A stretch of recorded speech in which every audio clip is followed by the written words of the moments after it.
এই ছেলে, কথা বলছো কেন? কারো গায়ে হাত দিয়ে থাকবে না, এমন ভাবে বসে থাকবা পাখি যেন মনে করে তুমি পাথর। এক খেয়ালে চেয়ে থাকবা। তোমাকে আমি আত্মমর্যাদা দেখাচ্ছি, তোমার বাপকে দেখাচ্ছি, তোমার মাকেও দেখাচ্ছি। 1 মিনিট এক খেয়ালে চেয়ে থাকবা। আত্মমর্যাদা কাকে বলে? তোমার মা ছোটবেলা পরে এখানে এসেছে, তার মানে তোমার বাপ কাপুরুষ, তোমার বাপ ঘৃণিত পুরুষ, তোমার বাপের পুরুষত্ব নেই, যার কারণে তোমার মা এখানে এসেছে। যদি আমি এটা প্রমাণ করতে না পারি বেটা, আমি বক্তব্য দেবো না।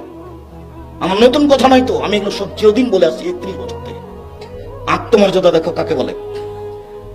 বুখারী মুসলিমের হাদিস, আল্লাহ রাসূল স্বপ্নে জান্নাতে ঘুরছেন, ঘুরতে ঘুরতে দেখছেন একটা খুব সুন্দর ঝকঝকে টকটকে ঘর। এত সুন্দর ঘর কার? তো পাশে একজন বৃদ্ধা মহিলা পানি নিয়ে বসে আছে। এই মহিলা, বলতে পারো ঘরটি কার? জি, এই ঘরটা উমারের। আল্লাহ রাসূল বলতে পারছেন না যে ঘরটা কার, তার মানে তিনি গায়েবের খবর জানেন না। ঘরটা দেখে বলতে পারছেন না ঘরটা কার, তার মানে তিনি গায়েবের খবর জানেন না। তখন মহিলা বলছে ঘরটা উমারের। তখন আল্লাহ রাসূল বলছেন, উমারের আত্মমর্যাদা মনে পড়লো।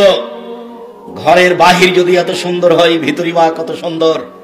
মনের স্বাদ জাগলে একটু ঘরের ভেতরটা দেখি, কিন্তু উমারের আত্মমর্যাদা হিসেব করে আমি ঢুকতে পারলাম না। বড় মানুষ, তার একটা মর্যাদা আছে, আমি ঢুকে গেলে তার মানের হানি হতে পারে। আমি তার আত্মমর্যাদাকে হিসাব করে ঢুকলাম না। ফজরের সময় উমারের সাথে দেখা। উমার, জান্নাতে ঘোরার সময় তোমার জান্নাত ঘরটা দেখলাম, এত সুন্দর টকটকে ঝকঝকে ঘর তোমার উমার। আমার মনে স্বাদ জাগলো একটু ভিতরে ঢুকি, কিন্তু তোমার আত্মমর্যাদা হিসাব করলাম, এত বড় মানুষের ঘরে ঢুকি কি করে, তাই আমি ঢুকলাম না উমার। তখন উমার রাদিয়াল্লাহু আনহু বলছেন, আল্লাহ রাসূল, আপনি আমার মতো মানুষের আত্মমর্যাদাকে হিসাব করেন। এই কথা বলে তিনি ঝরঝর করে কাঁদতে লাগলেন। ইনি হলেন উমার, আর এর নাম আত্মমর্যাদা।